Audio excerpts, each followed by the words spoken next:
उज़ैर अलैहिस्सलाम अंबियाए किराम की जमात में एक करीम और अजीम नबी थे। अल्लाह ताला ने उन्हें एक बस्ती की तरफ चलने का हुक्म दिया। वहां पहुंचे तो बस्ती वीरान थी, बेआबाद थी। अब ये हैरान हुए कि मुझे यहाँ किस लिए भेजा गया। ऐसे में ख्याल आया अल्लाह ताला इस मुर्दा बस्ती को कैसे जिंदा फरमाएंगे। ये ख्याल ताज्जुब के तौर पर था।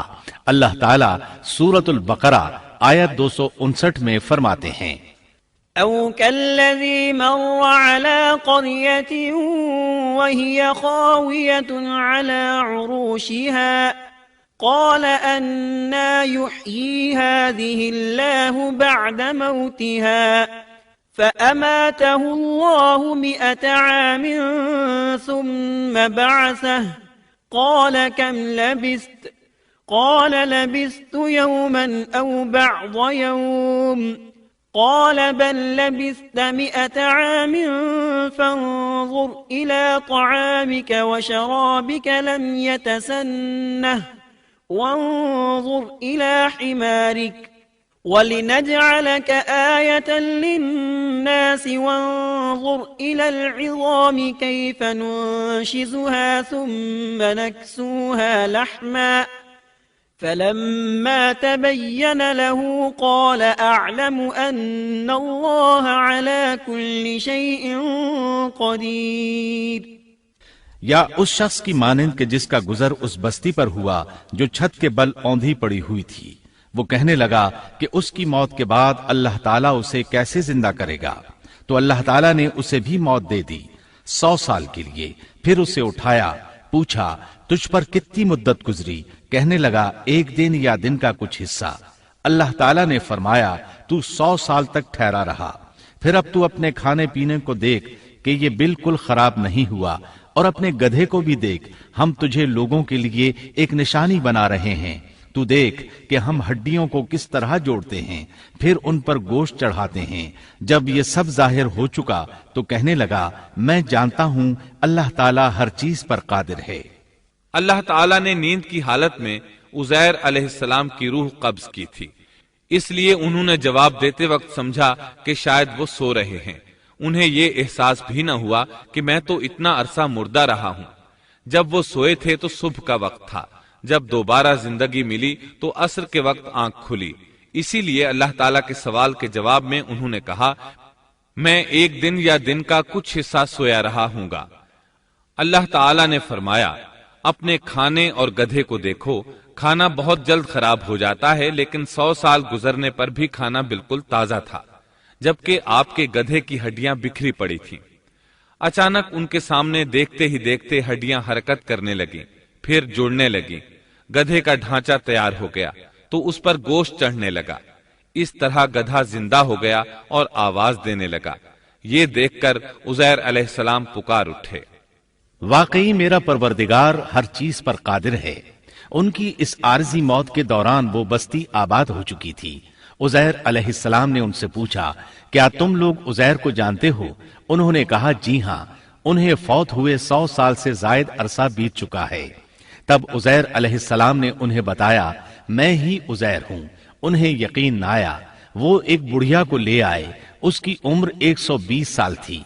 उन्होंने उससे उज़ैर अलैहिस्सलाम के बारे में पूछा। उसने उज़ैर अलैहिस्सलाम की 10 निशानियां बयान की। वो सामने खड़े उज़ैर अलैहिस्सलाम को देख रहे थे। तब उन्हें यकीन आया। उज़ैर अलैहिस्सलाम उनके दरमियान क़याम पजीर रहे। आपने उन्हें नए सिरे से तौरात की तालीम दी। वो उसको भूल चुके थे। बस्ती वाले उनसे बहुत मुतासिर हो गए, उनकी ताजीम करने लगे। इस अजीम मोजज़े की वजह से रफ्ता रफ्ता वो उन्हें अल्लाह का बेटा तसव्वुर करने लगे।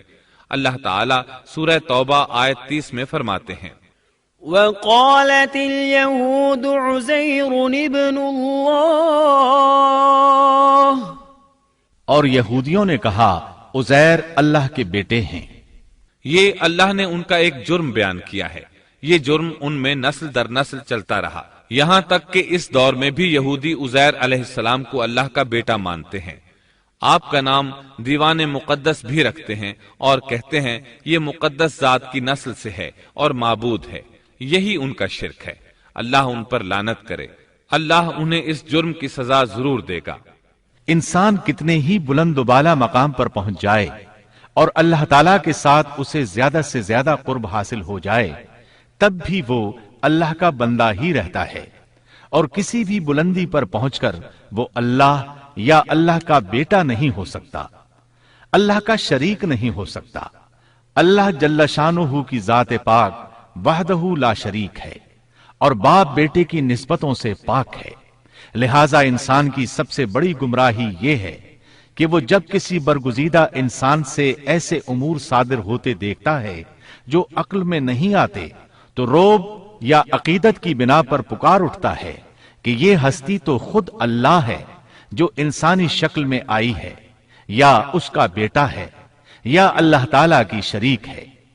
वो ये नहीं सोचता कि बिलाशुबह इन वाकयात का जारी होना अल्लाह की ताकत के जरिए है जो बतौर निशान उस बरगुजीदा इंसान के हाथों जारी हुए।